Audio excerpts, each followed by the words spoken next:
आज अपन डिस्कस करेंगे न्यूमेरिकल्स। जो ये न्यूमेरिकल्स हैं वो टॉपिक पर हैं अपन का electric flux and Gauss theorem. और अगर आपके मन में आ रहा है कि भाई ये न्यूमेरिकल्स कहाँ से हैं, तो मैं आपको बता दूं ये आपको न्यूमेरिकल्स एसएल अरोरा की बुक में जो ये टॉपिक है ना electric flux and Gauss theorem वाला, उस टॉपिक के बाद कुछ प्रॉब्लम फॉर प्रैक्टिस दी हुई है, ठीक है।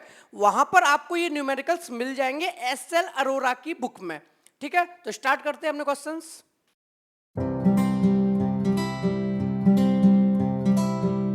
हेलो दोस्त, जय हिंद जय भारत। आज का जो अपन का पहला न्यूमेरिकल है वो है electric field is given by. अपन को ना इलेक्ट्रिक फील्ड दिया हुआ है, तो जो इलेक्ट्रिक फील्ड दिया हुआ है वो कितना दिया हुआ है वो देख लेते हैं। इलेक्ट्रिक फील्ड अपन को दिया हुआ है E vector equals to 8i cap plus 4j cap plus 3k cap newton पर कूलम, यानी कि ये आपको दी हुई है इलेक्ट्रिक फील्ड की वैल्यू, इलेक्ट्रिक फील्ड इंटेंसिटी, ठीक है। इलेक्ट्रिक फील्ड आपको गिवन है, calculate the electric flux through the surface area. आपको एक सरफेस एरिया गिवन है, वहां से इलेक्ट्रिक फ्लक्स को कैलकुलेट करना है, और जो इलेक्ट्रिक फ्लक्स जिस सरफेस एरिया से कैलकुलेट करना है उस सरफेस का आपको एरिया भी दिया हुआ है। कितना दिया हुआ है? 100 मीटर स्क्वायर, यानी एरिया जो दिया हुआ है वो दिया हुआ है 100 मीटर स्क्वायर, ठीक है। Lying in the X Y plane, जो लाई कर रहा है वो एक्स वाई प्लेन में लाई कर रहा है। देखो अब इस बात की क्या इंपॉर्टेंस है जो इन्होंने ये वर्ड बोला, lying in the X Y plane. अब आप लोग जानते हो कि देखो एरिया जो होता है वो एक वेक्टर क्वांटिटी होती है, यानी एरिया का भी डायरेक्शन होता है, तो आपको बताना पड़ेगा कि एरिया का डायरेक्शन क्या होगा। तो देखो ध्यान से देना, जो ये लाई कर रहा है वो किसमें लाई कर रहा है? एक्स वाई प्लेन में। वैसे समझना ध्यान से, आप सामने खड़े हो, ये मैं एक्स एक्सिस मान लेता हूं, ये एक्स एक्सिस, इसके परपेंडिकुलर वाई एक्सिस, कोई दिक्कत? एक्स एक्सिस वाई एक्सिस, और ये ऊपर मान लेता हूँ जेड एक्सिस। थोड़ा सा इमेजिन तो करना पड़ेगा भाई फिजिक्स में, तभी अपन को न्यूमेरिकल के कॉन्सेप्ट क्लियर होंगे। तो ये एक्स एक्सिस, ये वाई एक्सिस और ये जेड एक्सिस, माइंड में फिगर बन गया, ठीक है। अब इन्होंने क्या बोला है कि जो एरिया वो लाई कर रहा है एक्स वाई प्लेन पे, यानी ये एक्स एक्सिस और ये वाई एक्सिस है, तो लाई कहाँ कर रहा है? इस पे। अगर वो लाई कर रहा है एक्स वाई प्लेन पर, तो हमने क्या बात की थी कि जो भी सरफेस एरिया होता है उसका जो डायरेक्शन होता है वो परपेंडिकुलर होता है जिस प्लेन में वो लाई करता है। अगर ये एक्स और वाई प्लेन में लाई कर रहा है तो इसका एरिया किधर होगा? ऊपर की तरफ। उसका डायरेक्शन क्या होगा? ऊपर की तरफ। और ऊपर की तरफ मैंने क्या बोला? X Y. ऊपर की तरफ मैंने बोला जेड। तो क्या मैं यहां से कंक्लूजन निकाल सकता हूं कि जो मेरा एरिया है उसका जो डायरेक्शन होगा वो जेड की डायरेक्शन में होगा, यानी जेड एक्सिस के अलोंग होगा। तो मैं यहां से कह सकता हूं कि 100 मीटर स्क्वायर के पीछे आएगा के कैप। यहां तक बात समझ आई कि नहीं आई? ये बहुत ही इंपॉर्टेंट कॉन्सेप्ट है अपन को समझने के लिए, क्लियर है ना? X plane, X axis, Y axis, Z axis. X Y plane में एरिया रखा हुआ है, तो एक्स वाई प्लेन में जो एरिया रखा हुआ है वो परपेंडिकुलर होता है एरिया हमेशा। तो परपेंडिकुलर एक्स वाई का प्लेन कितना होता है? जेड। तो इसलिए मैंने लिख दिया कि जो एरिया वेक्टर है उसका जो डायरेक्शन होगा वो होगा 100 स्क्वायर मीटर, यानी कि के कैप। बिल्कुल क्लियर है? तो इलेक्ट्रिक फील्ड आपको पता है और आपको एरिया पता चल गया, ठीक है। अब क्या है, सीधा सा फ्लक्स पूछा। अब थोड़ा सा ये आसान हो गया क्वेश्चन काफी। तो इलेक्ट्रिक फ्लक्स का मैं फॉर्मूला लगा देता हूं, फाई ई।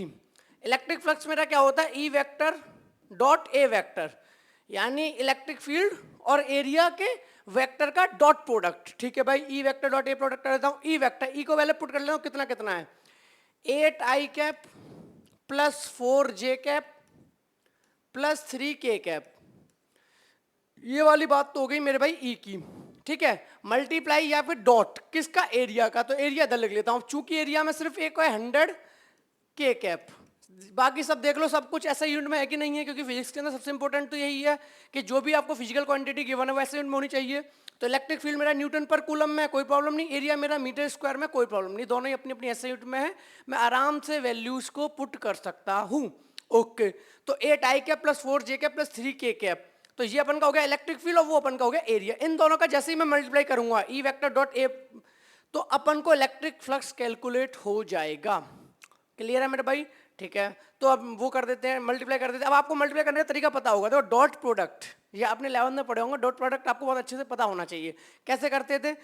थोड़ा सा आइडिया दे रहा हूँ, बाकी आप, मैं उम्मीद करता हूँ आपको पता होना चाहिए। A i cap plus B j cap plus C k cap, एक वेक्टर ये है, मल्टीप्लाई करना है किसी ई आई कैप प्लस एफ जे कैप प्लस एन के कैप, इससे करना है। तो हम कैसे करते थे? पहले तो ए dot I, I I cap, फिर ए का एफ के साथ, फिर ए का एन के साथ, बी का ई के साथ, बी का एफ के साथ, बी के एन के सबके साथ करते थे, लेकिन वहां पे हमने कंक्लूजन ये निकाला था कि जब भी आपको दो वेक्टर का मल्टीप्लाई करना हो यानी डॉट प्रोडक्ट करना हो मल्टीप्लाई में, तो आप क्या करो, आई वाले का आई के साथ कर दो यानी ए इंटू ई कर दो, ए इंटू ई, और बी वाले का एफ के साथ कर दो जे इंटू जे, और के वाले का के साथ कर दो यानी कि सी इंटू एन। हमसे ये बोला गया था ए ई कर दो आई कैप वाला, फिर बी एफ कर दो और फिर सी एन कर दो। ठीक है, ये आपको याद होना चाहिए, मैंने थोड़ा सा रिमाइंड करा दिया, ये आपने बहुत अच्छे से 11th में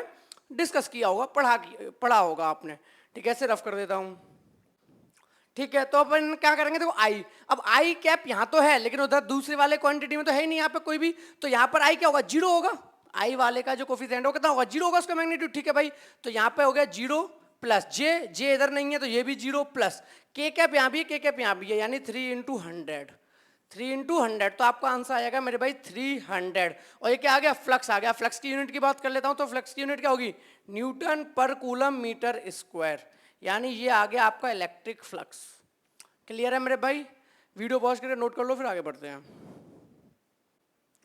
यहाँ तक नोट कर लिया, ठीक है, आगे बढ़ते हैं। नेक्स्ट क्वेश्चन, नेक्स्ट क्वेश्चन है अपन का, the electric field in a certain region of space is 5 I cap plus 4 J cap minus 4 K cap. आपको इलेक्ट्रिक फील्ड दिया हुआ किसी एक रीजन में, ठीक है भाई, क्या दिया हुआ इलेक्ट्रिक फील्ड वो मेंशन कर देते हैं।